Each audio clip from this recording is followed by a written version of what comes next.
사랑이 되죠. 그것도 내 기록이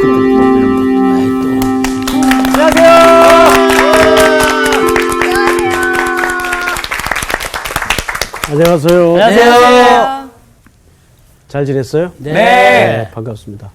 요한 학생 오늘도 또 들어오셨네? 야, 그럼요. 네. 제가 지금 또 틈만 되고 기회만 되면은 어떻게든 항상 들어오려고. 어떻게든 네, 다들 좋은 태도예요. 네. 그뿐만 아니라 지금 복수까지도 다 했습니다. 지난주 오. 복습을 해왔다 그러더라고. 말 나온 김에 세상에. 복습을 좀 한번. 야, 이래서 선배님들이 무서운 게 있어요.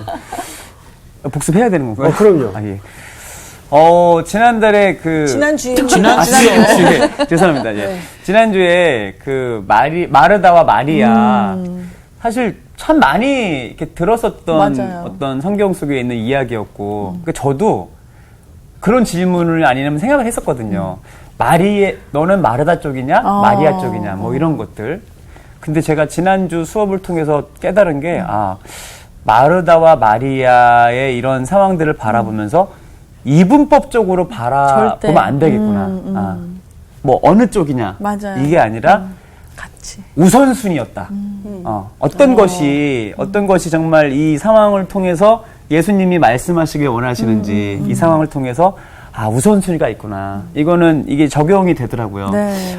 우리가 해야 될 것들이 있고 또 봉사해야 될 게 있고 헌신해야 될 게 있지만 결국에는 하나님의 그 말씀의 자리가 먼저고 맞아요. 또 그것을 통해서 깨달은 것들이 결국에는 그 현장에서 또 봉사 헌신으로 이렇게 맞아요. 가는 거다라는 그래서 이분법이 아니고 우선순위가 아니고 두 영역이 있는 거다.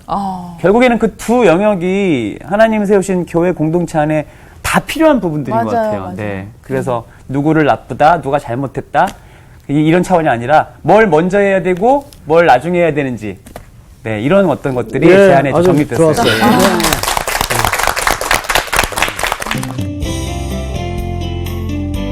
오늘 수업 누가복음 34강 한밤중에 찾아온 친구. 1절서부터 4절까지는 생략이 아니라 오늘 5절서부터 이야기 속에 사실 포함이 됩니다. 그래서 일단 시간 절약하기 위해서 네. 주기도문 부분이니까 그 건너뛰고 네. 5절서부터 13절까지 이렇게 합시다. 상훈 학생부터 둘 나머지 13절은 같이. 네. 또 이르시되 너희 중에 누가 벗이 있는데 밤중에 그에게 가서 말하기를 벗이여 벗이여 떡 세 덩이를 내게 구워 달라. 내 벗이 여행 중에 내게 왔으나 내가 먹을 것이 없노라 하면 그가 안에서 대답하여 이르되 나를 괴롭게 하지 말라. 문이 이미 닫혔고 아이들이 나와 함께 침실에 누웠으니 일어나 내게 줄 수가 없노라 하겠느냐. 내가 너희에게 말하노니 비록 벗됨으로 인하여서는 일어나서 주지 아니할지라도 그 간청함을 인하여 일어나 그 요구대로 주리라. 내가 또 너희에게 이르노니 구하라 그러면 너희에게 주실 것이요 찾으라 그러면 찾아낼 것이요 문을 두드리라 그러면 너희에게 열릴 것이니 구하는 이마다 받을 것이요 찾는 이는 찾아낼 것이요 두드리는 이에게는 열릴 것이니라. 너희 중에 아버지 된 자로서 누가 아들이 생선을 달라 하는데 생선 대신에 뱀을 주며 알을 달라 하는데 정갈을 주겠느냐. 너희가 악할지라도 좋은 것을 자식에게 줄 줄 알거든 하물며 너희 하늘 아버지께서 구하는 자에게 성령을 주시지 않겠느냐 하시니라. 네. 아멘. 5절부터 13절까지는 그 한밤중에 찾아온 친구의 이야기예요. 한밤중 친구의 이야기예요. 그런데 1절서부터 4절까지는 무슨 내용이죠? 요한 학생. 주기도문이죠? 네. 이 스토리 다음에 이 내용이 나왔다는 것을 항상 맥락 차원에서 염두를 두셔야 됩니다. 그러니까 이 무관한 얘기가 아니에요. 네. 이게 주기도문이에요. 그리고 이제 오늘 이 얘기가 나온다는 것을 놓쳐서는 안 됩니다.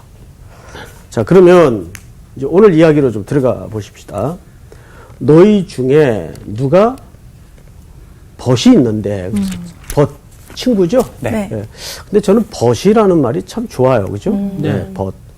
벗이 있는데, 밤중에 그에게 가서 말하기를 벗이여 떡 3덩이를 내게 구워달라. 자, 여러분, 이 구절을 잘 이해하셔야 돼. 이게 헷갈리기가 쉽습니다. 자, 여기 너희 중에 여기 김상훈 학생이 있어요. 이게 너희 중에 누가 벗이 있어요. 그 벗은 이제 우리 박유한.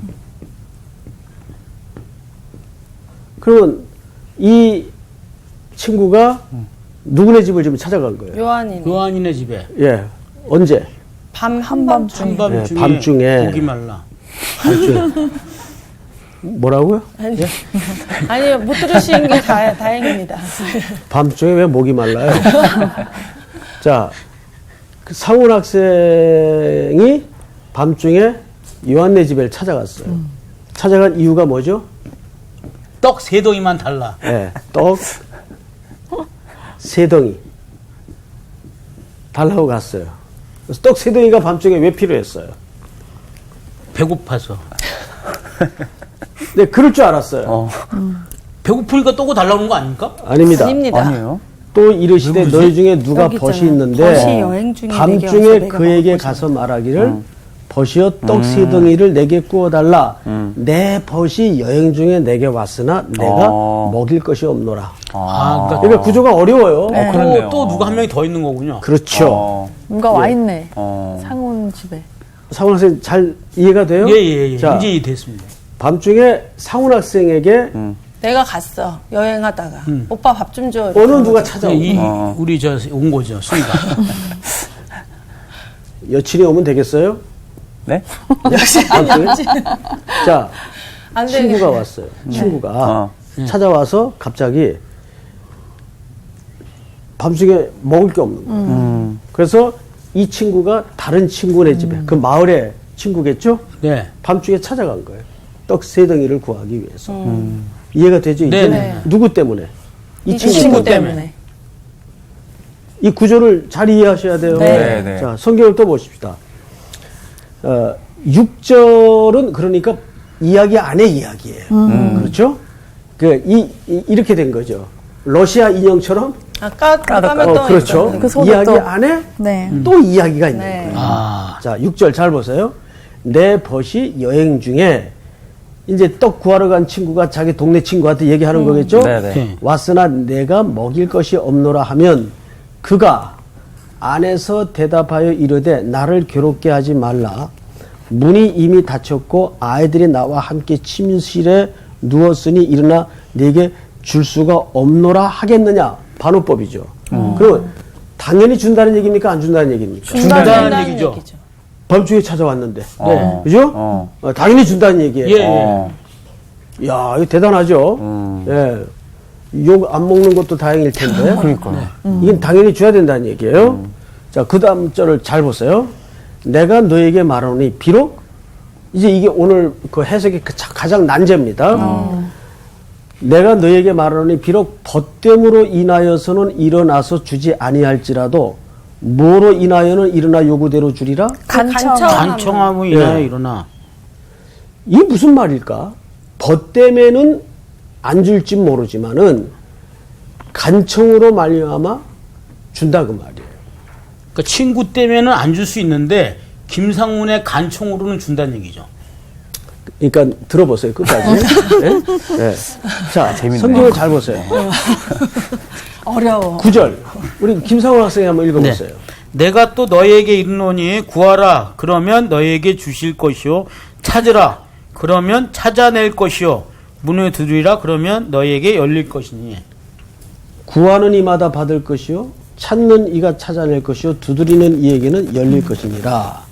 너희 중에 아버지 된 자로서 누가 아들이 생선을 달라 하면 생선 대신에 뱀을 주며 알을 달라 하면 정갈을 주겠느냐.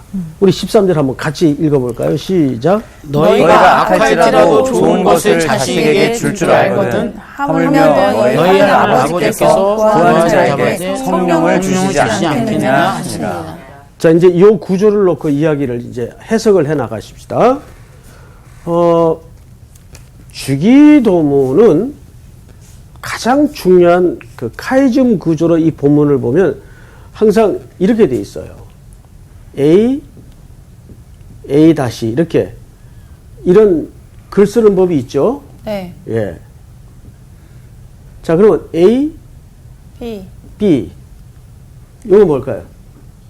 B 다시 뭐 예를 들어서 C 이렇게 했다고 합시다. 그러면 이 이야기 구조 속에 제일 핵심 문장은 어느 문장이에요? C. 가운데 문장이에요. 항상. 무슨 소리인지 알겠죠? 근데 이 주기도문을 저런 구조로 이렇게 읽어보면 가장 핵심 문장이 어딘가 하면 3절. 우리에게 날마다 뭐를 주옵시고? 일용할 양식을 주옵시고. 일용할 양식. 주기도문의 가장 핵심 구절은 그러니까 일용할 양식. 양식이에요. 네. 이 이야기를 풀어서 지금 이 이야기로 재해석을 하는 거라고요. 그러니까 이거는 연결이 주기도문과 무관한 얘기가 아니라는 얘기. 네. 서론에서 말씀을 드린 것처럼. 자, 그러면 일용할 양식은 무슨 양식일까요? 오늘의 양식이에요. 네. 오늘의 양식. 그런데 히브리인들에게는 내일과 오늘이 시제가 같아요. 그러니까 오늘의 양식은 곧 무슨 양식도 됩니까? 내일의 양식. 그렇죠. 내일의 양식도 돼요. 자, 이게 얼마나 중요한 얘기인가 하면, 내일의 양식이 왜 오늘의 양식도 될까? 또 오늘의 양식이 왜 내일의 양식도 될까? 구약의 예를 하나 드릴게요. 6일 동안은 광야에 만나가 내렸어요. 네. 근데 6일째는 언제 것까지 내렸죠? 안식일 것까지. 안식일이면 언제입니까? 오늘을 기준으로 할 때. 내일이요. 내일이죠. 내일이지. 그러니까 내일의 양식이 언제 내리는 거예요? 오늘. 그래서 히브리인들의 이해 속에는 오늘은 내일이라는 의미가 같아요. 그런 의미에서. 그러니까 오늘 우리에게 일용할 양식 할 때는 사실상 무슨 양식을 구하는 것도 됩니까? 내일의 양식. 자, 그럼 여기서 말하는 이 하늘에서 매일 일용할 양식이 내렸어요. 근데 그 하늘에서 내렸던 일용할 양식이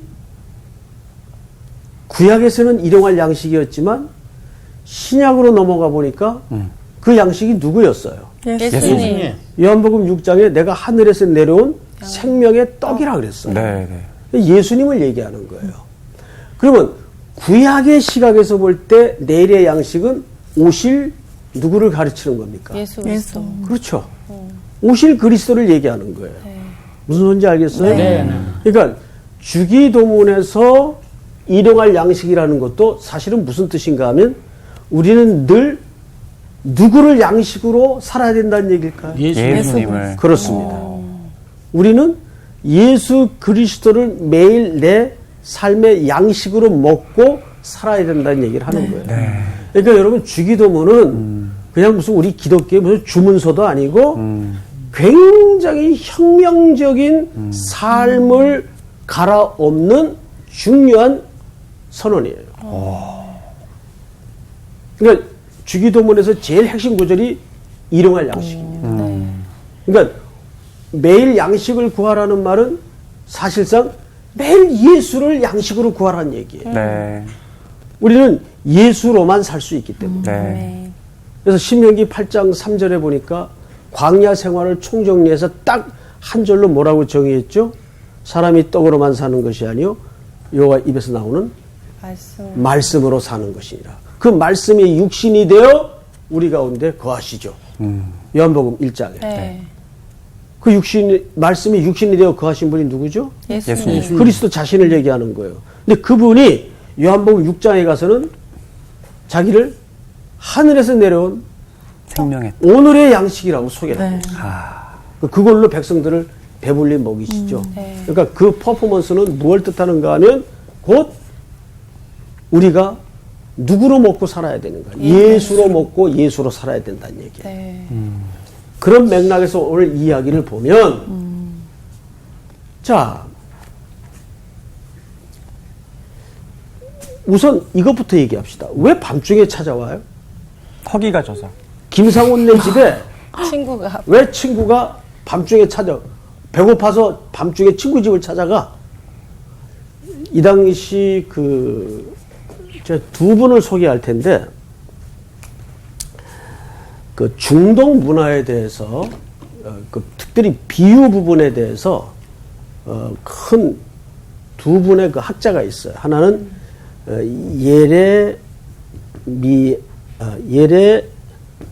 예레미아스. 이번에 요하킴 예레미야스라는 분이 있어요. 예레미야스. 제가 이제 거꾸로 썼는데 요하킴 예레미야스라는 분이 있어요. 그리고 또 하나는 케네스 베일리. 요즘 이번 책이 우리나라에 많이 번역이 돼서 나오는데 오늘 이 내용을 준비하다가 이 두 분의 책을 쭉 읽어보면서 놀라운 사실 하나를 이제 발견하게 됐어요. 이게 뭐냐면 왜 김상훈 학생 집에 밤중에 친구가 찾아왔느냐. 그 당시는 낮이 너무 태양이 뜨겁기 때문에 주로 밤에 여행들을 그렇게 다녀요. 네. 실지. 예, 그래서 밤중에 친구들이 집으로 찾아오는 사례들이 일상이에요. 무슨 소리인지 알겠어요? 네. 마시를 가는 거지. 마시를 가는 게 아니고 여행 중에 여행이죠. 들르는 거예요. 네네. 잠을 그때 자기 위해서. 움직이니까. 또 하나는 유대인들은 제일 중요하게 여기는 게 공동체입니다. 공동체. 공동체. 네. 그래서 만약에 목동에 우리가 다 같이 사는데 네. 목동에 낯선 나그네가 들어왔을 때 그 나그네가 잠잘 곳이 없고 밥을 굶는다. 그럼 우리 모두의 수치가 되는 거예요. 목동의 수치가 되는 거예요. 목동의 수치가 되는 거예요. 그래서 목동에서는 어떤 나그네든지 잘 대접받고 못 간다, 이런 얘기 먹고 들었죠. 잘 곳이 없으면 안 돼요. 그러니까 이게 유대인들이 갖는 공동체성에 대한 책임감입니다. 그러니까 그런 관점에서, 그러니까 특별히 성경에서도 나그네 환대법이 있어요, 없어요? 있어요. 있죠. 있죠. 근데 여러분, 야곱이 길을 가다가 산중에 돌을 베기하고 자죠. 네. 그러면 큰일 났네. 그게 큰일 난 거예요. 그 지역이 큰일 난 거야. 수치가 되는 거야. 쉽게 얘기하면 그것은 얼만큼 그가 지금 철저히 고독하고 홀로인가를 극적으로 드러내는 그림이에요. 그래서 나그네 환대법은 이 공동체성과 함께 나그네 환대법이라고 했어요. 이게 굉장히 중요한 법이에요. 네. 그러면 이 친구가 밤중이지만 여행 중에 우리 상훈 학생 집에 찾아왔을 때 상훈 학생은 당연히 이 친구에게 잠자리와 먹을 것을 줘야 돼. 줘야 되는 그건 거군요. 이론의 여지가 없이 제공해야 돼요. 근데 당장 보니까 자기 집에 먹을 것이 없는 거예요. 없죠. 그래서 어디를 찾아갑니까? 요한이 한 마을에 요한네를 찾아갑니다. 예? 그러면서 하는 얘기가 벗됨을 인하여서는 이 말은 이런 단순한 우정 관계 때문에는 주지 아니할지라도 뭘 때문에 준다? 간청. 간청. 옛날 성경에는 강청이라고 돼 있어요. 강청함을 인하여는 줄 것이다. 자, 이제 이게 오늘 본문의 제일 어려운 해석인데 여기서 강청이라는 말이 무슨 뜻인가 하면 이런 뜻입니다. 에이. 아나이. 한번 읽어보세요. 저거를요? 네, 이게 이제 아나이 데이야 그럽니다. 아나이 데이. 아나이 데이야. 역시 한글이 좋은 것 같아요. 네, 한글이 좋아요. 데이야. 아나이데이야. 네, 간청이라는 말인데, 이게 참 어려운 표현이에요. 간청이라는 말이. 우리 요한 학생은 지금 그 자녀가 3명 있습니다. 어우 할렐루야 3명 있어요. 네, 떡 3개. 예. 3명 있으면은 참 너무너무 좋겠네요. 네. 몇 살이에요? 지금 이제 11살, 9살, 8살이에요. 아이고. 11살짜리 이름이 뭐죠? 지한이요. 지한이. 네. 아, 이 지한이가 이 방송 봅니까? 아, 지한이는 성사학당 애청자예요. 아, 할렐루야. 자, 그러면 이제 지한이가 네. 아빠한테 뭔가를 요구할 때 있어요. 음. 사달라거나 요구할 때 있어요. 제게도 이제 아들이 하나 있는데 네. 이제 나이가 이제 지금 군복무 중이죠. 만만치 않아요. 이제 나이가 있다 보니까. 그러면 지한이가 아빠한테 사달라 그럴 때 주로 어떤 태도를 취합니까? 강한 태도? 엄청 애교다. 이거 사줘! 아, 근데 저희 애는 그런 어떤 뭔가 강한 거보다 약간 좀 불쌍하게? 극률의 영을 불쌍하게. 극률해 보이게 좀 해. 애교를 부리는구나. 그것도 아니라 약간 불쌍하죠. 사고 싶은데도 막 사달라가 아니라 그냥 저거 사고 사고 싶은데 싶은데 뭐 이렇게 하는 뭐야, 내가 엄청. 더 사주고 싶어. 그러니까 빼앗. 사고 싶은데 비싸서 안 그 되지 뭐 이런 거 지한이가 있잖아. 굉장히 단수가 높은 거예요. 오히려. 아버지의 긍휼을 건드리는 것은 못 견뎌요. 아, 그랬군요. 예, 그러니까 단수가 높은 아이예요. 제가 역시 예. 속아 넘어갔군요. 근데 예를 들어서 머리가 좋구나. 우리 아들 애 같은 경우에는 너무 뻔뻔해. 아, 그래요? 이 자식이 자기가 나한테 돈 맡겨놓은 것처럼 줘. 주세요가 아니야. 아빠, 야, 돈 좀 줘. 근데 너 나한테 돈 맡겨줬지. 내가 어이가 없어서.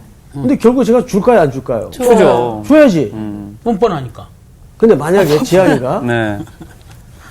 그 아파트 사는데 옆집 아저씨한테 가서 불쌍한 척하고 뭘 달라고 요구하면 박유한 아버지가 성질이 날까 안 날까? 나죠. 당연히 누구한테 구해야 돼? 아빠한테 해야죠. 그렇죠? 예. 우리 아들 녀석이 엉뚱한 집 가가지고 맞아. 무슨 빌어먹는 아, 것처럼 그렇죠. 막 봉실 치고. 예. 혼내지, 그럴 때. 그럼. 불쌍하게 보이고 그러면 안 되지. 제가 열받죠. 네. 자, 이게 무슨 관계예요? 간청할 수 있는 관계가 부자. 아버지와 아버지 아들. 아들. 뻔뻔스러움의 관계예요. 아하. 이게 사실 직역을 하면 무슨 뜻인가 하면 간청이라는 말이 뻔뻔스러움이라는 뜻입니다. 간청이요? 오, 우리가 알고 있던 느낌과 다르다. 뻔뻔스러움. 그러면 나한테 뻔뻔스럽게 요구할 수 있는 사람은 누굴까요? 아들. 자녀. 아들밖에 없어요. 딸. 근데 딸은 그렇게 뻔뻔하진 않아. 네. 걔는 너무 착해가지고 아빠가 알아서 줘야 돼 또 걔는. 굉장히 지능적이네. 더 고단수하네요. 그러니까 그럴 수 있는 관계는 부모 자식 간의 네, 관계밖에 네. 없어요. 그러니까 이 둘의 관계는 그럴 수 있는 관계다 그 말이야. 그 관계가 이미. 이 둘의 관계는. 자, 그런데 뭘 구했죠? 떡 떡 세 세 덩이. 덩이를 덩이. 구했어요. 왜 하필 세 덩일까요? 그 이스라엘 사람한테 3이라는 숫자가 그러니까 그런 쓸데없는 진짜. 자꾸 그런 숫자에다가 의미 붙이는 거 아니에요? 그러니까 저도 마음속으로 사극이 잘했다. 성공성장 이렇게. 막 갖다 붙이네. 보통 그 떡에는 시리아 산이 있고 시리아, 시리아, 시리아는 이스라엘의 위쪽이죠. 네. 네. 그 과거에 이 경계선이 불분명했어요. 시리아 산이 있고 이스라엘 산이 있어요. 아, 그 원산지가 있네요, 이렇게. 예, 떡의 종류가 다르다고 말이에요. 아. 예? 우리는 떡이지만 외국에서는 케이크 빵이. 아니에요. 빵이든지. 그러니까 모양이 같지 않죠. 맞아요. 그런데 이제 여기서는 이스라엘 산을 얘기하는 거예요. 이 시리아 산은 떡이 작아요. 크기가. 작은데 이스라엘 산은 지름만 60cm. 엄청 네? 지름만. 60cm요? 예, 그러면 요거 3개 달라는 거예요. 엄청 큰 거예요. 근데 우리처럼 그런 떡의 개념이 아니고 정확한 이해는 요즘 피자 같아요. 약간 그래서 제가 난을 직접 깜짝 재봤어요. 붙이는 것 같아요. 요즘 피자도 지름이 60cm짜리는 거의 그렇죠. 없어요. 예, 예. 예, 없는 것 같아요. 그쵸, 제가 볼 때. 그쵸, 없죠. 그러니까 60cm면은 넓적하게 펼쳐진 빵이다 그 말이에요. 그러니까 이게 세 덩이를 구한 겁니다. 자, 그런데 성경을 또 보십시다. 8절. 내가 너에게 말하노니 비록 벗됨으로 인하여서는 일어나서 주지 아니할지라도 그 간청함을 인하여 일어나 그 요구대로 주리라. 그러니까 이 말은 뻔뻔스러움 내지는 수치를 당하지 않도록. 그러니까 만약에 떡 3덩이를 요구했는데 그 사람이 안 줘. 네. 그럼 그 사람이 수치를 당하는 거예요. 네. 어허. 그러니까 이 당시 사회의 통념이 그랬어요. 그러니까 이런 문화를 이해하는데 제일 중요한 지표가 뭐냐면 그 당시 사회적 통념이에요. 여러분, 사회적 통념이라는 거는 늘 고정되어 있습니까? 달라집니까? 달라지죠. 달라지죠. 그러니까 그 당시 사회적 통념은 이런 관계 속에서 이런 상황 속에서 어떻게 사고를 가지고 있었는가. 이걸 이해하는 게 아주 중요한 해석의 키가 되는 거죠. 이 사회적 통념. 그래서 보니까 8절을 끝에 보면 이런 본문이 있어요. 그 간청함을 인하여 일어나 그 요구대로 주리라. 그러니까 여기에서 중요한 것은 네. 이걸 기도를 설명할 때 이렇게 설명한단 말이에요. 끈질기게 요구하면 준다는 말이에요. 그 본문이 아니에요. 하나님은 기도 머신이 아니에요. 응답 머신이 아니란 말이에요. 코인 넣고 버튼 눌리면 그냥 캔이 나오는 그런 것이 기도의 속성이 더더욱 아니죠. 그러니까 예를 들어서 이런 거죠. 우리 요한 아버지가 네. 이제 아들이 아빠한테 아빠 저거 사줘 계속 요구할 수 있는 것은 그 계속 요구하는 게 포커스가 아니에요. 계속 요구할 수 있는 대상이다. 대상. 맞아. 아버지. 아빠니까. 무슨 소리인지 알겠어요? 네. 예. 자, 그런 아버지가 있다는 게 얼마나 복이에요. 맞아요. 그렇죠. 예. 저는 그게 제일 부러운 것 같아요. 전 8살 때 아버지가 이제 돌아가셔놓으니까 이제 그런 기억이나 추억이 없어요. 그래서 사실 이런 게 있더라고요. 또 거기에 대한 그 보상 심리로 우리 아들놈이 저한테 그렇게 막 뭘 사달라고 그러면 좋아요. 진짜 이거 그러겠다. 아들 앞에서는 얘기를 못 하지만 괜히 또 즐기는 면이 사실 내가 얘 아비구나. 난 그려보지 못했으니까. 진짜. 그게 참 좋더라고요. 네. 그러니까 여기서 강조하고 싶은 것은 끈질긴 게 포커스가 아니란 말이에요. 네, 그렇네요. 이게 잘못 이해를 하면은 네. 기도도 그냥 끈질기게 기도하면 그렇죠. 너무 떼쓰면 막 안 돼버리는. 그럼 예를 들어서 그것이 포커스라고 가정을 했을 때 저 선반 위에 시퍼런 칼이 있는데 지한이가 계속 달라 그래. 아빠 저거 나 줘. 그러면 하도 끈질기게 오니까 꺼내주면서 이거 잘 갖고 놀아라. 그러겠어? 아니죠. 절대 그럴 수가 없지. 그럼요. 근데 이거 끈질긴 게 초점이 아니에요. 아버지. 왜 그럴 수 없죠? 아버지니까. 아버지는 아들이 잘못된 걸 요구할 때는 세상 끈질기게 요구해도 안 주는 법이에요. 그렇죠. 왜? 아버지니까. 덜 끈질겨서가 아니라. 네. 무슨 소리인지 알겠어요? 예. 그래서 여기서 여러분 시선을 혼동시키지 말아야 될 건 뭐냐면 이거는 관계 문제. 간청이라는 즉 아나이데야 이 말은 뻔뻔스럽게 요구할 수 있는 관계다 그 관계다 말이에요. 이거죠. 예. 아하. 그런 대상이다 그 말이에요. 그런 누가? 대상한테 간 거네. 아빠가. 아버지가. 네. 아버지가. 그래서 그 다음에 무슨 구절 나오는가 잘 봐요. 성경에 보니까 11절 너희 중에 아버지 된 자로서 누가 아들이 생선을 달라 하는데 생선 대신 뱀을 줄 사람이 어디 있겠느냐. 여기 뜬금없이 왜 아버지 얘기가 나오는지 이제 알겠어요? 네. 그러니까 여기서 말하는 아나이데야라는 이 간척이라는 단어는 끈질김. 여기에 포커스가 없다. 네. 놓치지 마세요. 네. 그 어디에 포커스가 있는 거예요? 관계에 있다. 하나님과의 관계인데 그 관계의 대상이 누구냐 그 말이에요. 대상이 아버지. 아버지. 이해가 됩니까? 네. 네.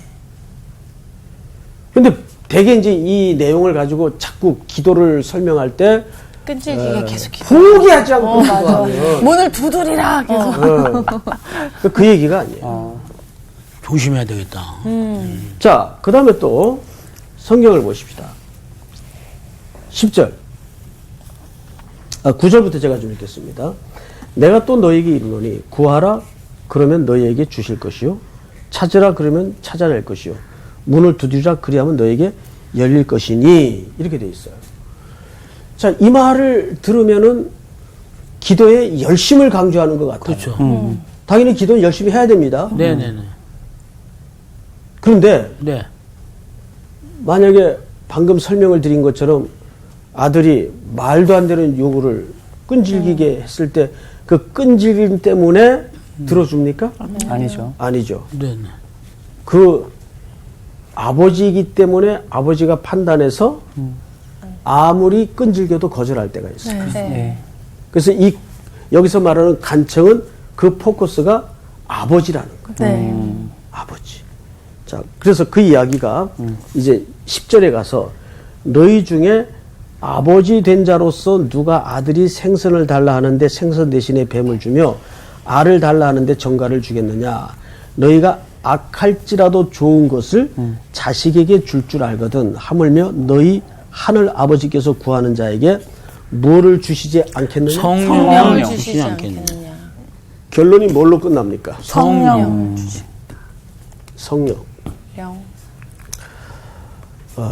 좋은 것 성령님으로 끝이 나요. 좋은 것을 주시지 구한 것을 주시지 않는단 말이에요. 근데 이 기준은 구하는 자의 기준입니까?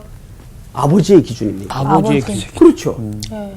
아버지의 기준에서는 좋은 것을 아들에게 주려고 하지 네가 좋아하는 것이 아니라. 요구하는 걸 주는 게 아니란 말이에요.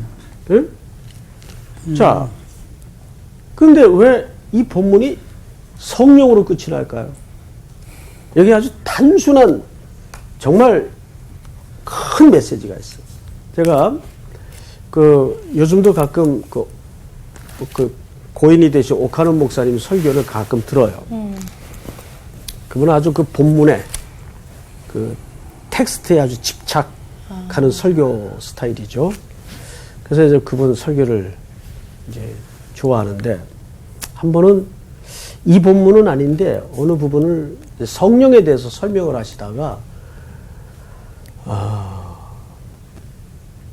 아주 단순한 얘기인데 여러분 성령 안에 모든 좋은 곳이 다 있습니다 그러더라고요. 성령 안에 모든 좋은 것이 다 있습니다. 감이 잘 안 오죠 지금. 그런데 제가 그 말씀을 듣고 너무 은혜를 받았어요. 왜 성령 안에 모든 좋은 것이 다 있을까요?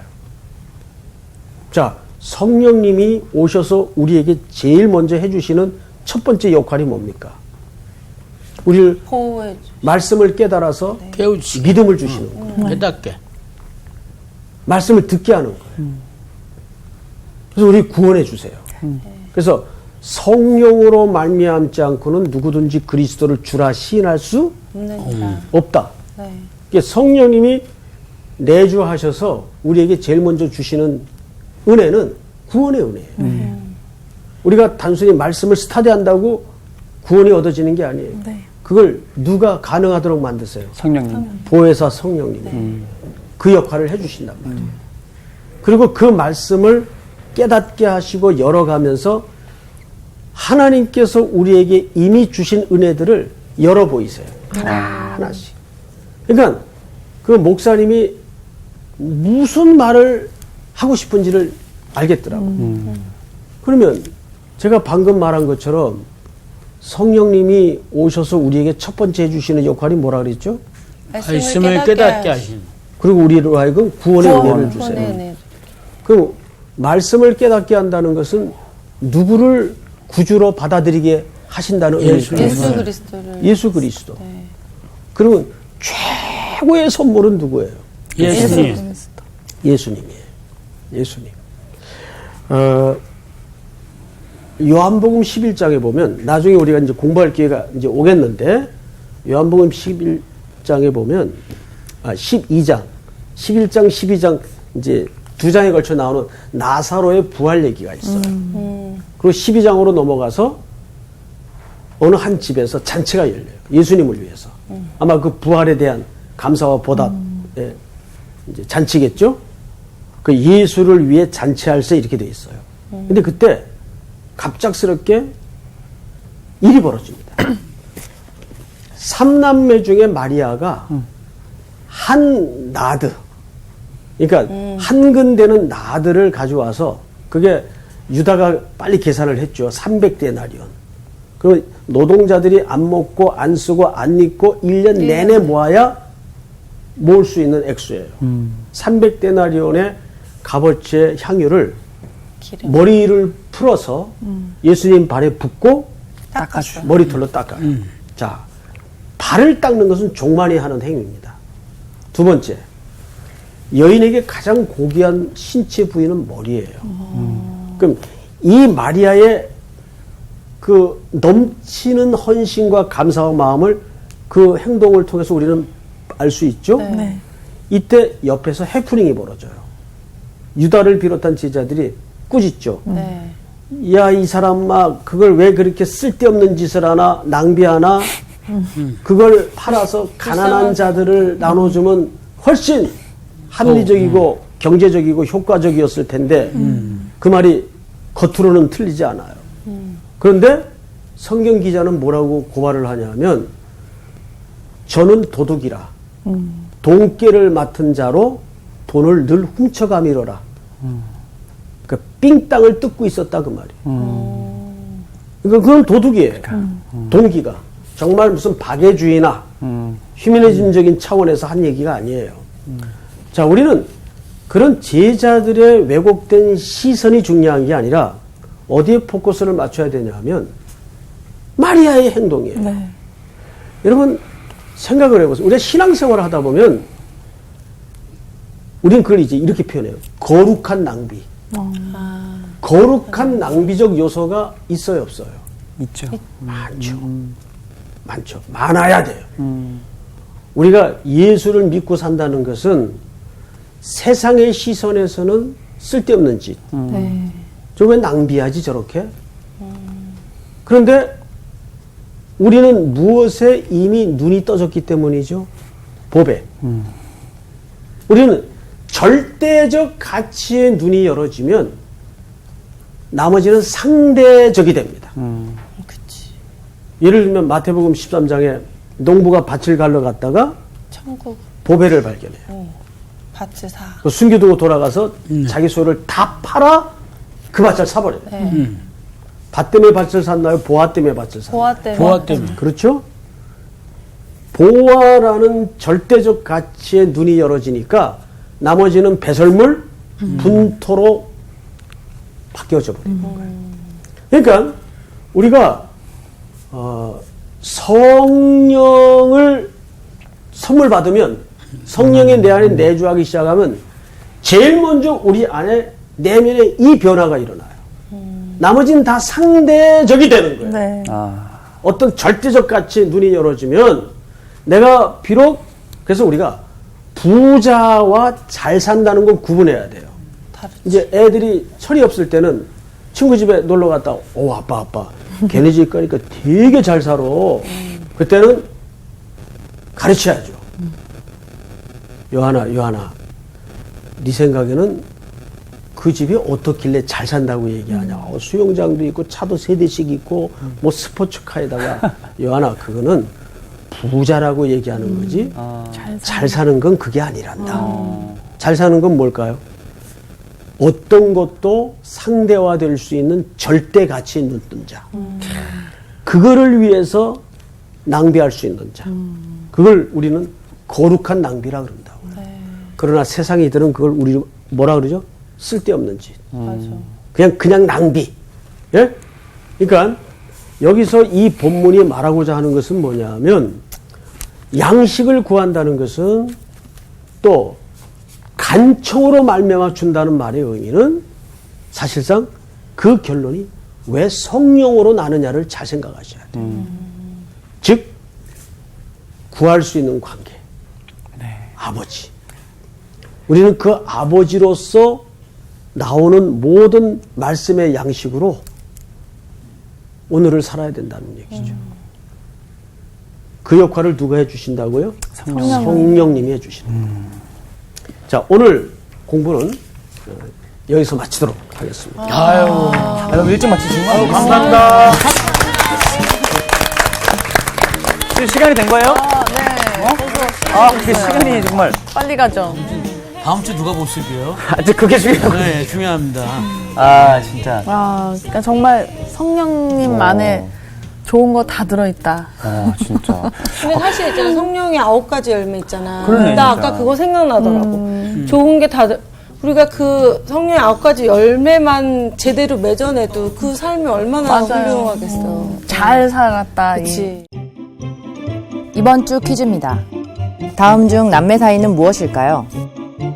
1번 디모데와 유니게, 2번 나사로와 마르다, 3번 브리스길라와 아굴라.